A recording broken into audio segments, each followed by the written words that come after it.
The Jedi Temple's command center erupted into controlled chaos.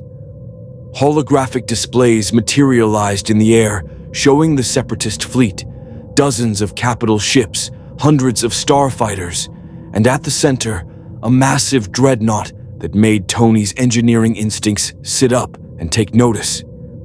Clone troopers rushed through corridors, their white armor a blur of coordinated movement. Jedi Knights ignited weapons that Tony finally got a good look at. Blades made of pure energy, humming with that omnipresent force energy he'd been sensing. Lightsabers, Jarvis helpfully identified. Plasma contained in a force field. Elegant design, though the power requirements seem impossibly efficient. Yeah, add that to the list of things that shouldn't work, but apparently do, Tony muttered, watching the tactical display. His mind processed the fleet's formation with the speed of someone who'd coordinated battles against alien invasions. They're going to hit the planetary shield generators first. Standard siege tactics. Those 3 destroyers are screening their dreadnought while the fighter wings— How could you possibly know that? Mace demanded, his attention torn between Tony and the displays showing clone fighters scrambling to intercept. Because it's what I do. Tony pointed at the hologram. Your shield coverage has gaps here, here, and here. They'll exploit those, drop assault ships through, and try to establish beachheads in the government district. The main fleet is a distraction. The real threat is going to be commando teams trying to capture or kill your leadership. Obi-Wan studied the display, then Tony, with new appreciation. He's right. Anakin, take your squadron and protect the Senate building. Master Windu, coordinate the temple defenses. Mr. Stark is going with you, Tony finished. If they're here for me, better to be where I can actually help instead of locked in a closet somewhere. Your armor is damaged, Obi-Wan protested. You said yourself your systems aren't fully operational. Tony's faceplate snapped down with a satisfying click. His HUD flickered to life, still showing yellow warnings, but more systems coming back online with each passing second. 75% is better than most beings at 100. Jarvis, reroute power from non-essential systems. Let's see what we're working with. Sir, I must advise against combat operations in your current condition. Advice noted and ignored. Come on, we've fought in worse shape. Anakin ignited his lightsaber, blue blade crackling to life with a snap hiss that made Tony's sensors spike, and grinned with the kind of reckless confidence Tony recognized from looking in mirrors. I like him. Obi-Wan, he can fly with my squadron. We'll keep him alive. That's what concerns me, Obi-Wan muttered, but explosions in the upper atmosphere cut off further debate. The Separatist fleet was engaging Coruscant's orbital defense platforms, and through the temple's transparasteel windows, Tony could see flashes of weapons fire lighting up the sky. They ran. Tony's repulsors carried him smoothly through the temple corridors, while Jedi and clones rushed to defensive positions. The organized chaos reminded him of the Battle of New York, that same desperate energy of a civilization under sudden assault. But these people fought with a coordination that suggested this wasn't their first planetary defense. How often does this happen? Tony asked as they burst onto a landing platform where sleek yellow starfighters waited, clone pilots already running pre-flight checks. This, Anakin leapt into his fighter's cockpit with inhuman grace. Never. Coruscant is the most heavily defended planet in the Republic. The Separatists have never been bold enough to attack the capital directly. Until today, Tony said. Until I showed up. Jarvis, you getting all this? Recording everything, sir. I'm attempting to interface with their fighter craft computers for tactical coordination, but their systems are remarkably primitive despite their capabilities. No wireless protocols I can easily access. One of the clone pilots approached, armor marked with blue stripes and a distinctive helmet design. General Skywalker, the 501st is ready to launch. Who's the metal man? Friendly, Anakin said quickly. He's with us, Rex. Mr. Stark, this is Captain Rex, best clone officer in the Grand Army. Tony's sensors analyzed Rex, human, identical DNA to every other clone on the platform, but something in his body language spoke of individual personality. Clone Army. You grew soldiers in test tubes. We're more than that, Rex said, and there was an edge to his voice. We're soldiers of the Republic. Didn't mean offense. Tony activated his repulsors, lifting off the platform. Just processing a lot of new information. These Separatists, what are we looking at for opposition? Droid fighters, Rex explained, his professionalism overriding any offense. Vulture droids, tri-fighters, droid bombers. No organic pilots. They'll coordinate in swarm patterns, overwhelming through numbers rather than skill. Drones. Tony's targeting systems came online, tracking the descending enemy formations. I can work with drones. The first wave of vulture droids screamed down through Coruscant's atmosphere, skeletal spacecraft that moved with insectile precision. Clone fighters launched to meet them, and the sky above the temple exploded into a three-dimensional battlefield. Energy weapons, blasters, Jarvis identified them, lit up the air in streams of red and green. Tony shot forward on maximum repulsor thrust, Jarvis already calculating intercept vectors. The first vulture droid never saw him coming. A repulsor blast at close range tore through its central processor, and the machine tumbled toward the cityscape below in flames.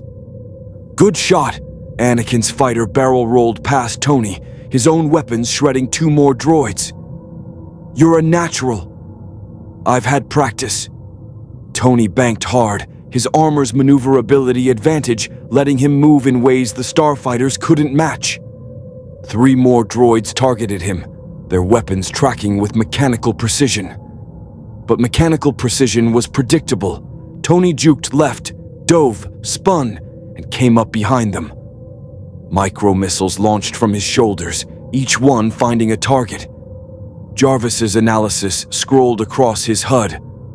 Sir, these droids use predictive targeting algorithms, sophisticated but exploitable. They're networked. Take out the command ship, and the entire formation will be disrupted. Where's the command ship? That would be the dreadnought, sir. The one protected by shields, point defense systems, and approximately 200 escort craft. So, a Tuesday.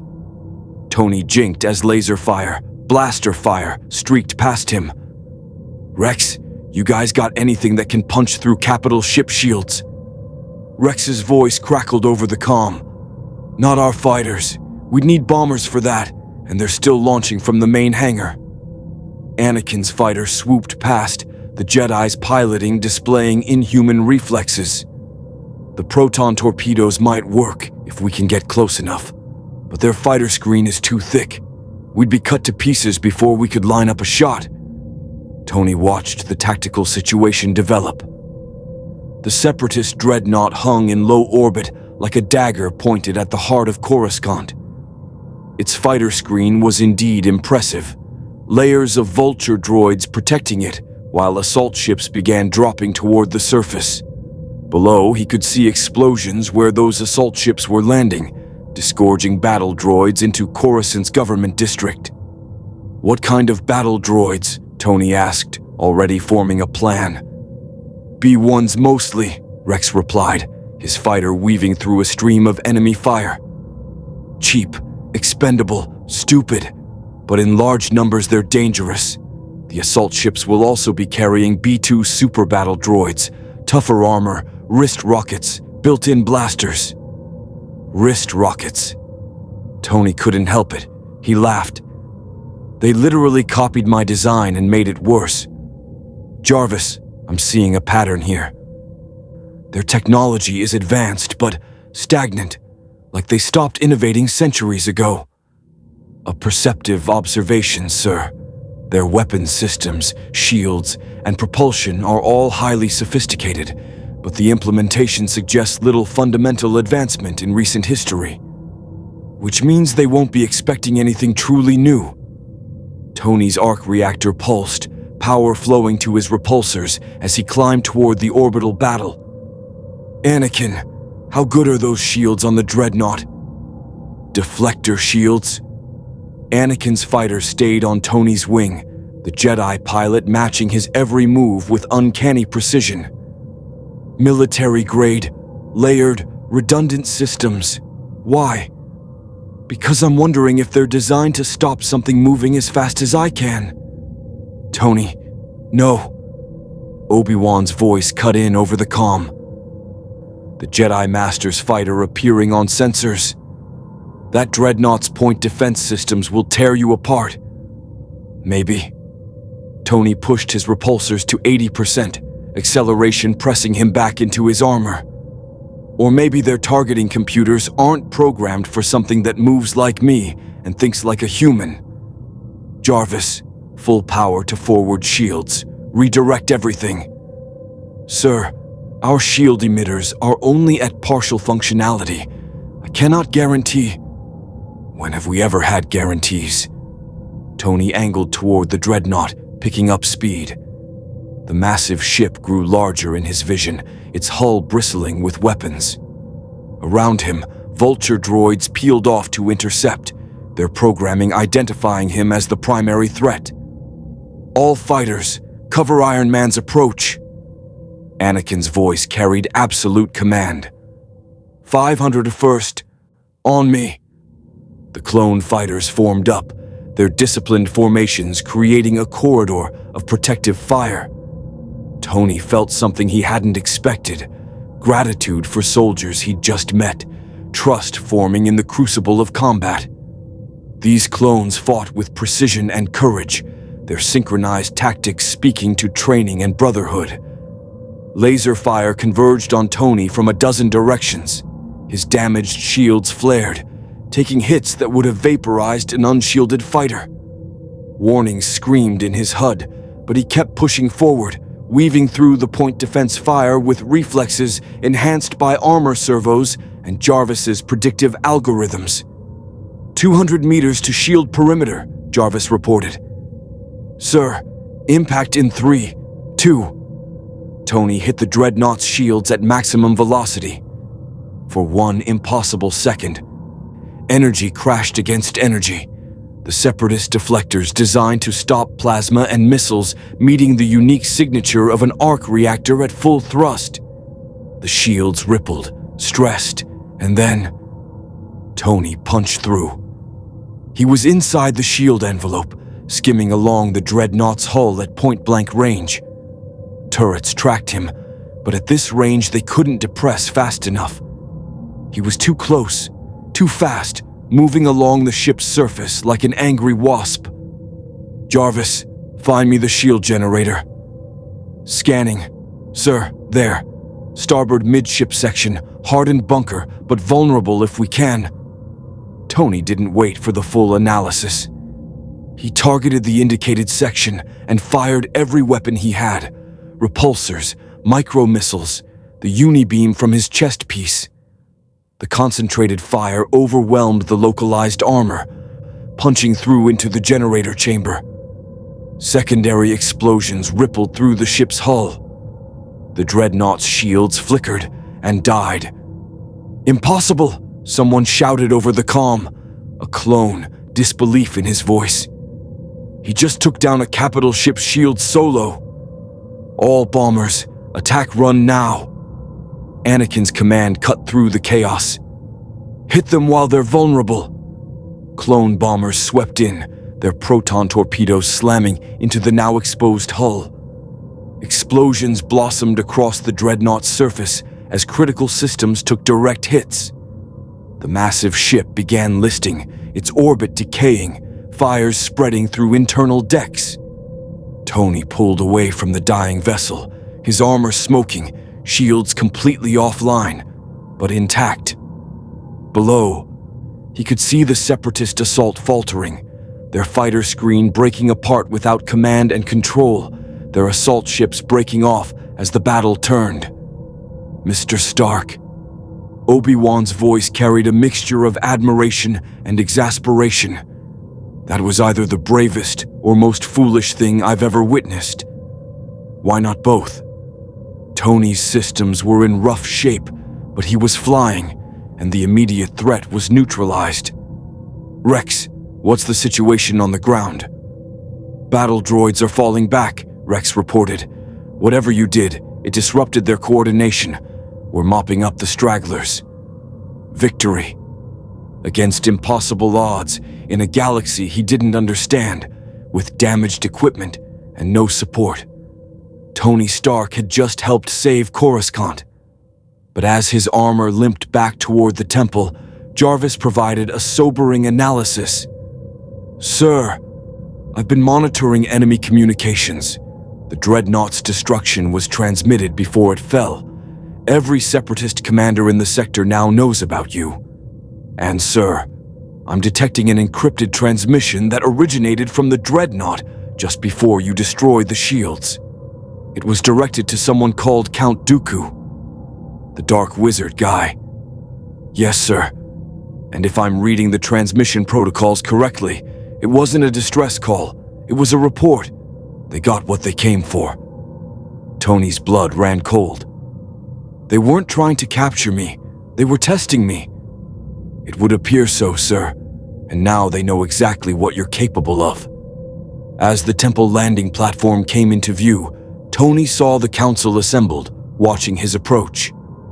Master Yoda stood at the forefront, his ancient eyes unreadable. Behind them, clone troopers formed up, their white armor marked with carbon scoring from the battle. And in the sky above, the burning wreckage of the Separatist dreadnought painted the afternoon with smoke and fire. Tony had just announced his presence to an entire galaxy at war, and something told him that the real battle was only beginning. The temple's medical bay smelled like antiseptic and ozone, universal constants apparently, even across galaxies. Tony sat on an examination table while a medical droid that looked like a walking trash can with arms ran scanners over his armor. The Jedi had insisted on making sure he wasn't injured, though Tony suspected they were more interested in getting sensor readings of his technology. Remarkable, the droid chirped in a voice that reminded Tony of an overly cheerful GPS. Your armor has sustained significant damage, yet you show no signs of physical trauma. The internal cushioning systems must be quite sophisticated. You have no idea, Tony muttered, watching his HUD display the full damage report. Shield emitters burned out, left repulsor operating at 58%. Nanotech repair systems still offline. The arc reactor itself was fine, thank God, but everything around it had taken a beating. He needed parts, tools, and time, none of which seemed readily available in a galaxy that built lightsabers, but apparently hadn't invented proper wireless networks. Anakin leaned against the wall, his robes singed from the battle, but the young Jedi seemed energized rather than exhausted. That was incredible flying out there. Where did you learn to fight like that? Trial and error, mostly. A lot of error. Tony pulled off a damaged gauntlet, examining the scoring on the repulsor housing. I've fought alien invasions, killer robots, and a purple space warlord with a magic glove. You pick up tricks. A what with a what? Long story. Different universes' problems. Tony set the gauntlet aside. Your people fought well out there. Those clones, they're soldiers, not just weapons. Rex especially. Anakin's expression shifted, something vulnerable showing through his confident exterior. The Jedi Council doesn't always see it that way. To them, the clones are assets, tools for fighting a war we never wanted. But I've fought beside them, bled with them. They're my brothers. Tony heard the conviction in Anakin's voice, and something else. The same guilt Tony had carried after seeing what his weapons had done in the wrong hands. You don't like this war. I hate it. The admission came out harsh. The Jedi are supposed to be peacekeepers, not generals. But what choice do we have? The Separatists would destroy everything the Republic has built. Billions would suffer under their corporate tyranny. And if you're wrong, Tony asked quietly, what if both sides are being manipulated? What if this war is exactly what someone wants? Anakin's hand dropped to his lightsaber hilt, not threatening, but reflexive. What are you suggesting? Before Tony could answer, Obi-Wan entered with Captain Rex, both looking grim. The clone officer's helmet was off, revealing a face identical to every clone Tony had seen, yet somehow distinctly Rex, the scars, the weathered eyes, the set of his jaw. The Senate wants to see you, Obi-Wan said without preamble. Chancellor Palpatine specifically requested your presence. After what you did today, you've become politically significant. Fantastic. Tony slid off the examination table, his armor's servos whining in protest. Because I love politics. Can't get enough of senators and bureaucrats. The Chancellor is different, Anakin said quickly, almost defensively. He's a good man. He actually cares about ending this war, about protecting the Republic. He's been a mentor to me. Something in Anakin's tone made Tony's instincts flare. The same warning bells that had gone off when Obadiah Stine had spoken about shareholder value while planning to kill him. Trust given too easily. Authority left unquestioned. I'm sure he's a saint, Tony said carefully. But I'd like to know more about this war before I start shaking hands with politicians. Rex, you've been fighting since the beginning, right? What's your take? Rex glanced at Obi-Wan, who nodded permission. The clone spoke with the measured words of a professional soldier. The war started 3 years ago. The Separatist alliance claimed the Republic was corrupt, that the outer systems were being exploited. They seceded, built a droid army, and Count Dooku led them against us. We were created to defend the Republic, 10 years in development on Commando before the war even started. Tony's mind caught that immediately. Wait, 10 years. Someone ordered an army a decade before the war began. A Jedi master named Sifo Dyas, Obi-Wan explained. He was killed before the army was completed, but his order stood. When the war broke out, the clone army was waiting. A convenient miracle, some might say. Too convenient, Tony said. Someone knew this war was coming and made sure both sides would be armed. The Republic gets a clone army. The Separatists, let me guess, have massive corporate backing and unlimited droid production. The Trade Federation, Techno Union, Banking Clan, and Corporate Alliance, Obi-Wan confirmed. They provide the Separatist war machine. Tony stood, his mind racing through the implications. So you've got a war that was planned years in advance, with both sides mysteriously equipped to fight it. Corporate interests on one side, a Senate-controlled clone army on the other. And in the middle, you've got Jedi, who are supposed to be neutral peacekeepers, leading the clone army as generals. You make it sound sinister, Anakin protested. We're fighting to protect innocent lives. I'm sure you are, but who benefits from this war continuing? Not the clones dying by the thousands, not the Jedi compromising their principles, not the civilians caught in the crossfire. Tony looked at each of them. Someone is playing both sides, and if you can't see that, you're not looking hard enough. The silence that followed was uncomfortable. Rex shifted his weight, his expression carefully neutral. Obi-Wan stroked his beard thoughtfully. Anakin looked like he wanted to argue, but couldn't find the words.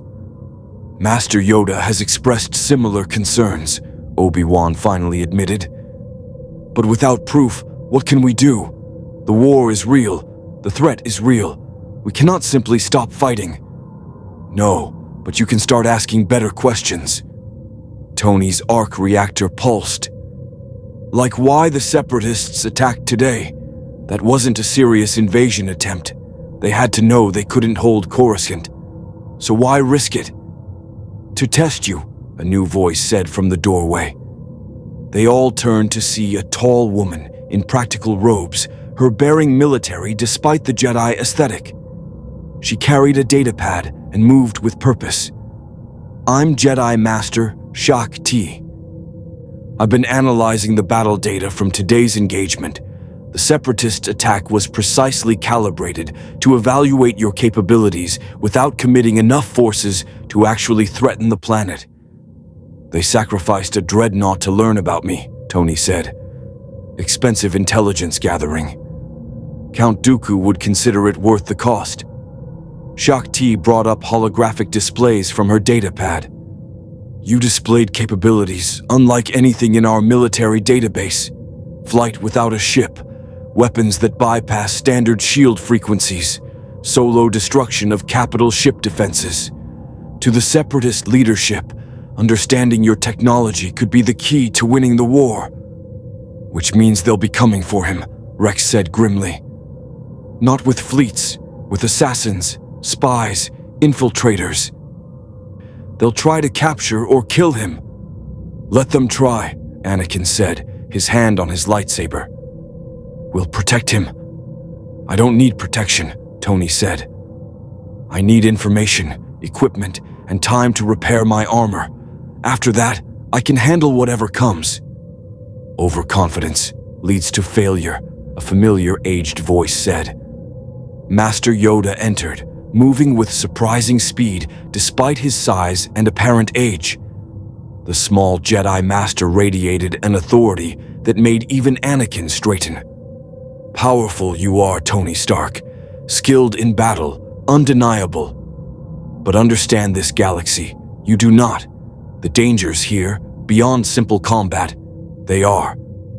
You're talking about this Force thing, Tony said. The mystical energy field everyone keeps sensing. I'll admit, I can't analyze it, can't quantify it, and that bothers me. But I've dealt with magic before. It's just science I don't understand yet. Yoda's ears twitched, amusement or exasperation, Tony couldn't tell. Magic, the Force is not. Life itself, it is. In all things, through all things. Feel it, even you do. Though recognize it, you cannot. I feel something, Tony admitted. An energy field my sensors can't classify. It seems strongest around you, Jedi. Because trained to use it, we are. Yoda's gaze intensified. But dangerous, this makes you. To the Sith, a mystery you are. Technology that bypasses the Force, that operates on principles unknown. This, they cannot tolerate. Count Dooku will not rest until he understands you. And his master, the Sith Lord who orchestrates this war, will want you dead or turn to his purpose. Tony's jaw tightened. Then they're going to be disappointed on both counts. Will they? Yoda moved closer, peering up at Tony with ancient eyes that seemed to see past the armor, past the bravado, past everything. The dark side, seductive it is, offers power, quick solutions, freedom from doubt. Your past, feel I can. Guilt you carry, fear you hide, pride that drives you. These the dark side feeds upon.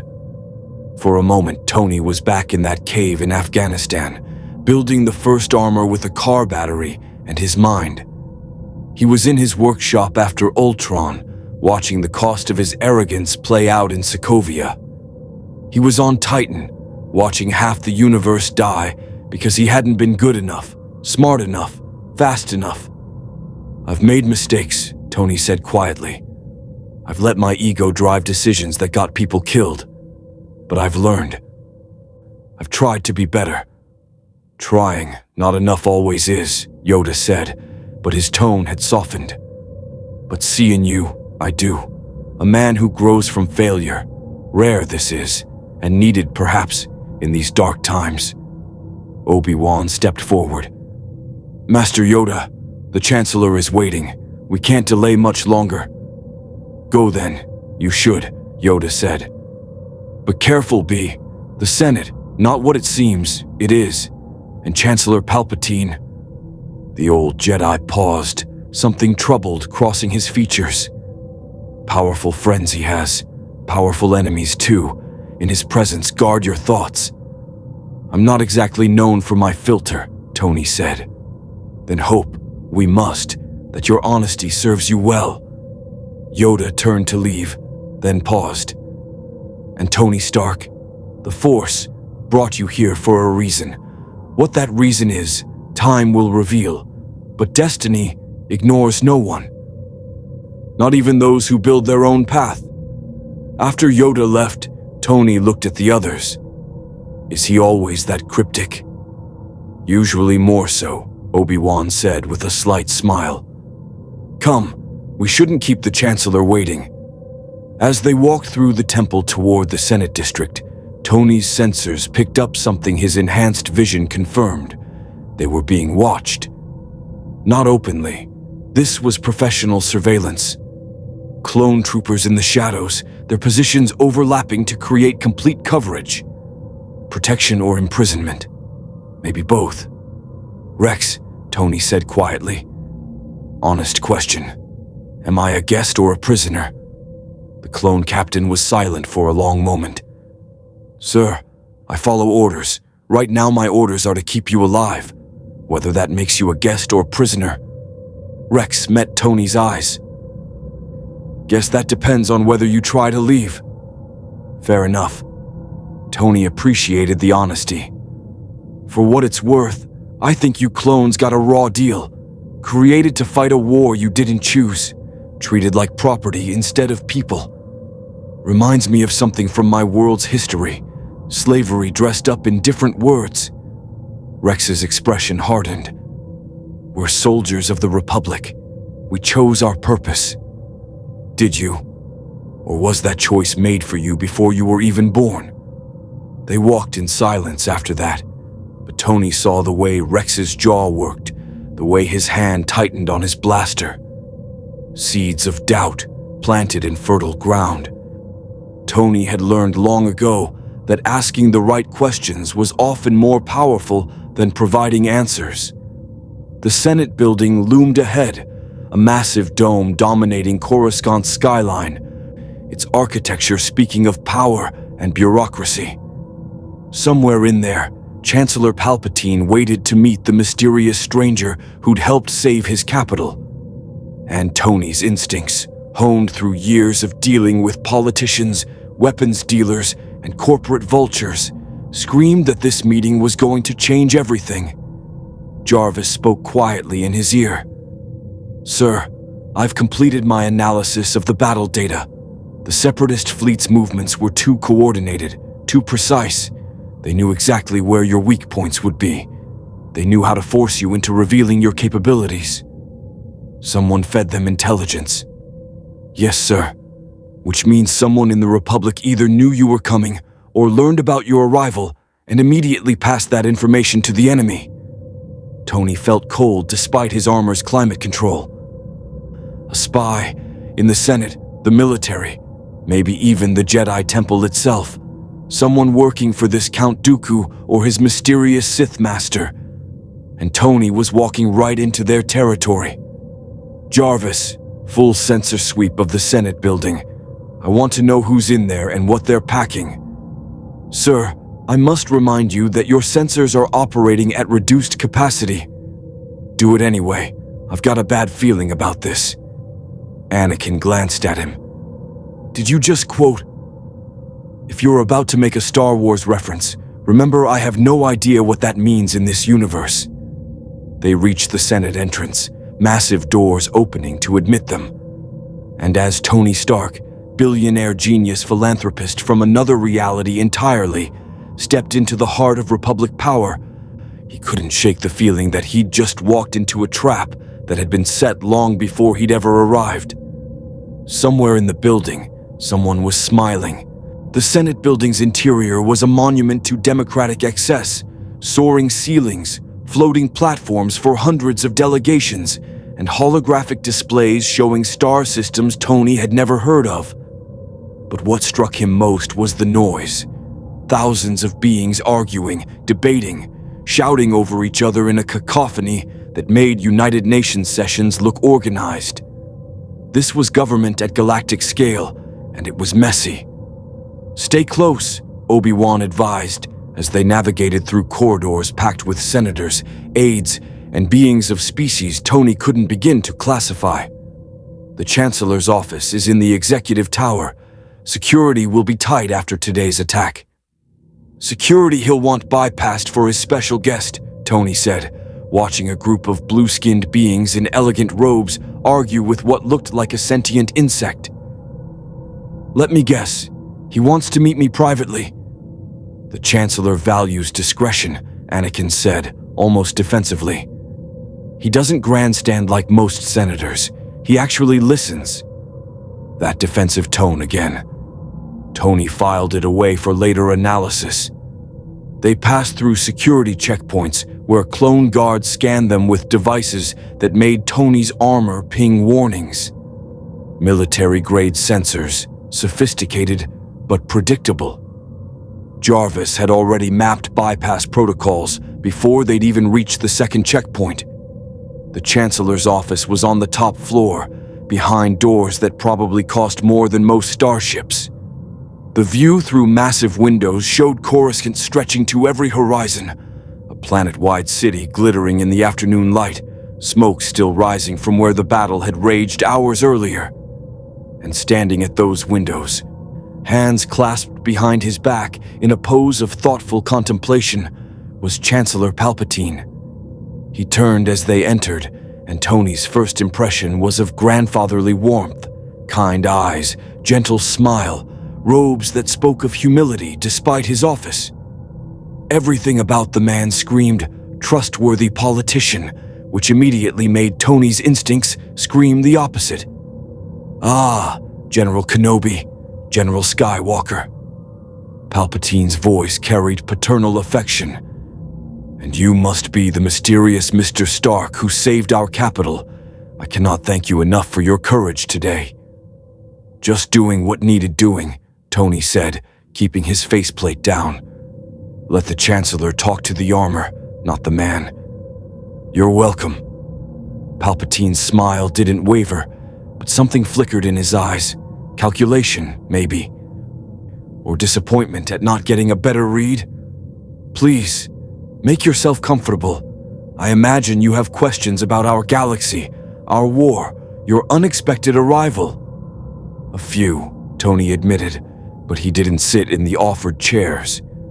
Standing kept him mobile, ready. "Like how the Separatists knew to attack within hours of my arrival. That's one hell of a coincidence." The office went quiet. Obi-Wan shifted uncomfortably. Anakin looked shocked at Tony's directness, but Palpatine simply nodded thoughtfully. "You suspect an intelligence leak. Wise. I've had similar concerns." The Chancellor moved to his desk, activating a holographic display showing the battle. "The Separatists have spies throughout Coruscant, Mr. Stark. Our security forces do their best, but in a city of trillions, perfect surveillance is impossible. Your arrival was detected by numerous sensor arrays. Any one of them could have been compromised. Or someone with access to those sensor arrays deliberately passed the information along," Tony countered. "Droid armies don't plan planetary assaults in hours. This attack was ready to go. They just needed the right moment to pull the trigger." Palpatine's expression turned grave. "You're suggesting the attack was planned before your arrival? That they were simply waiting for... what? An excuse? Or an opportunity?" Tony's sensors swept the room, analyzing everything. The Chancellor's desk held data pads, a small holographic projector, decorative items that looked ancient. No weapons that Jarvis could detect, but the room had power signatures in the walls that suggested serious shielding. Someone wanted to test me in combat. Find out what I could do, what my limits were. A dreadnought is expensive, but expendable if it gets you actionable intelligence on an unknown factor. "Count Dooku," Anakin said, making it sound like a curse. He'd sacrifice his own forces for strategic advantage. He's done it before. Indeed he has, Palpatine sighed, moving to pour himself a drink from a crystal decanter. Count Dooku was once a Jedi, as you may know. He understands how we think, how we plan. It makes him exceptionally dangerous. The Chancellor turned, offering drinks that everyone declined. But Mr. Stark, I didn't ask you here to discuss military strategy. I wanted to meet the man who risked his life for a world he just arrived on. That speaks to character. Or stupidity, Tony said. Jury's still out. That got a genuine chuckle from Palpatine. Modest as well. Rare in heroes. Tell me, what do you think of our Republic? First impressions from an outside perspective. I'd value your honest assessment. It was a trap, obviously. Everything about this conversation was carefully stage-managed. But Tony had played these games with politicians, generals, and corporate sharks for decades. He knew how to navigate shark-infested waters. Honestly, you're losing, Tony said bluntly. Not the war. You've got the industrial capacity and manpower to grind the Separatists down eventually. But you're losing what you're fighting for. The clones are slaves with better branding. Your Jedi are compromised. Peacekeepers forced to be warriors. Your Senate is paralyzed by bureaucracy and probably riddled with corruption.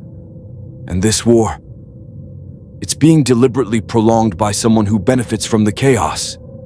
The office went dead silent. Obi-Wan looked like he wanted to disappear. Anakin's hand had moved to his lightsaber, though whether in agreement or defense, Tony couldn't tell. But Palpatine simply nodded slowly, his expression thoughtful. You see clearly, Mr. Stark, perhaps too clearly for your own safety. There are those in the Senate who would consider such observations treasonous. Then they're idiots more concerned with protecting their power than winning the war. Tony crossed his arms. You asked for honesty. That's what you get with me. No filter, no political doublespeak. If you wanted someone to blow smoke, you invited the wrong guy. For a long moment, Palpatine studied him. Then the Chancellor's expression shifted, the grandfatherly warmth replaced by something harder, more calculating. It was like watching a mask slip, just for a second. I like you, Mr. Stark, Palpatine said, and for the first time, it sounded genuine. You remind me of myself when I was younger, before politics taught me the value of careful words. You're right, of course, about all of it. The war is a cancer consuming the Republic. The clones are treated as property.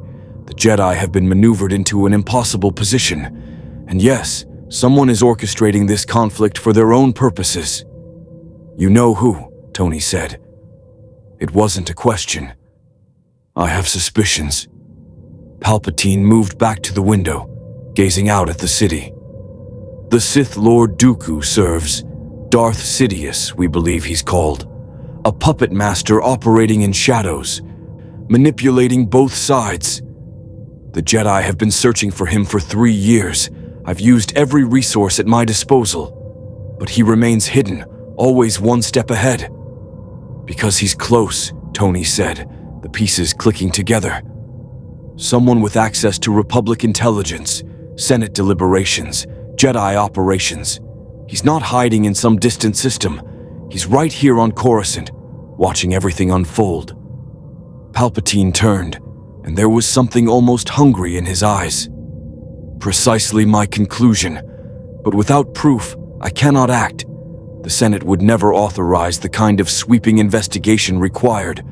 They're too concerned with their own positions, their own worlds. They can't see the larger threat. So you need someone outside the system, Tony said.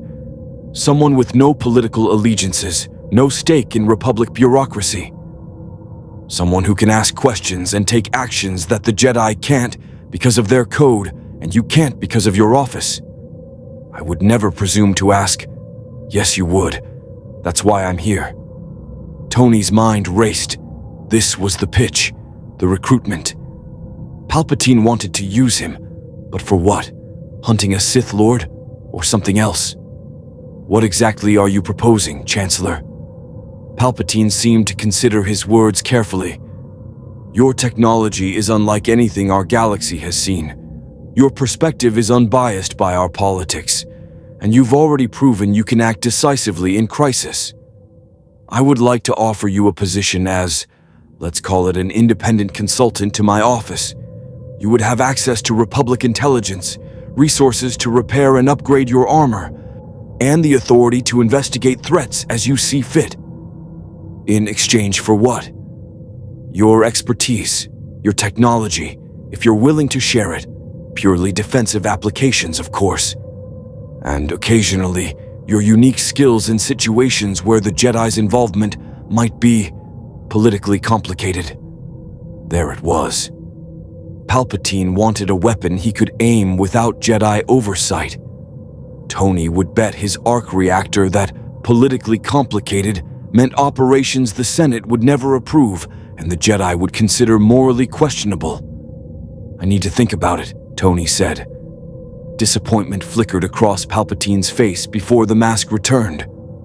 Of course, this is a significant decision. Take whatever time you need. But Mr. Stark, consider this.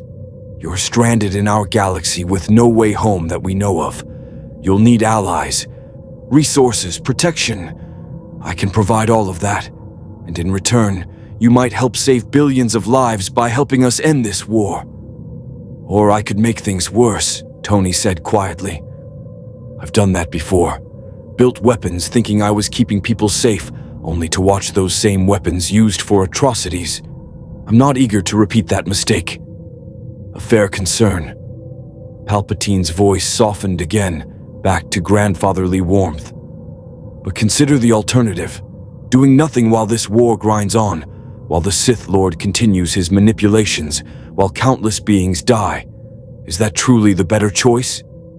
Before Tony could answer, alarms blared throughout the building. Clone troopers rushed past the office, their voices tight with urgency. Obi-Wan's comlink chirped, and the Jedi's expression darkened as he listened. What is it? Anakin demanded. Separatist commandos, Obi-Wan said grimly. They infiltrated the Senate building during the battle, went to ground and waited. Now they're making their move.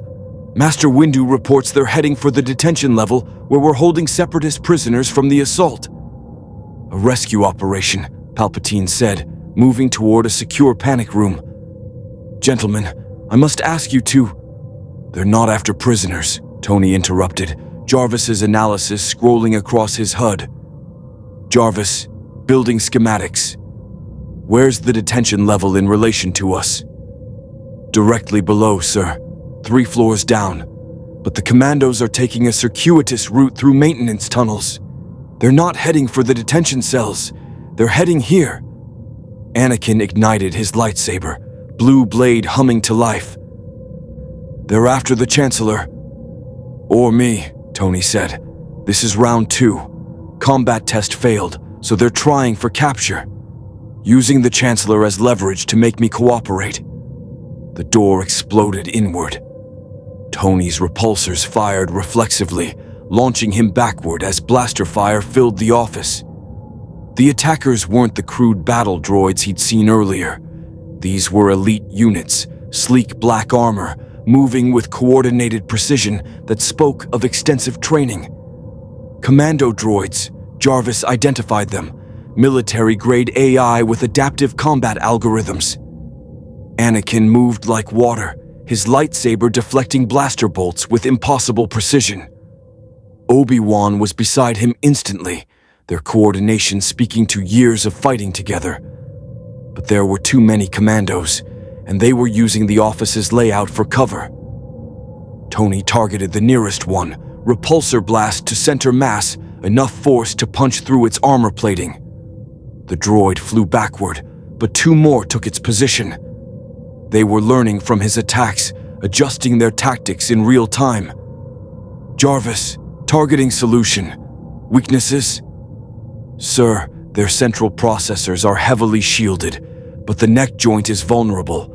Precision strike required. Tony's gauntlets reconfigured, focusing his repulsors into narrow beams. He fired in concert with the Jedi's lightsaber work, each blast finding the vulnerable joint. Droids fell, but more kept coming through the breached door. Then he felt it, that force energy spiking, concentrated and dark. A figure stepped through the smoke, humanoid but moving with predatory grace. Red lightsaber ignited, its blade the color of blood. "A Jedi with a droid army," the figure said, his voice mechanical and cold. "How progressive. And the metal man, you must be the anomaly my master is so interested in." "Who are you?" Anakin demanded, his stance shifting to pure combat readiness. "I am Asajj Ventress's replacement. I am the Inquisitor. And you, metal man, are coming with me, functional or in pieces. Count Dooku doesn't particularly care which."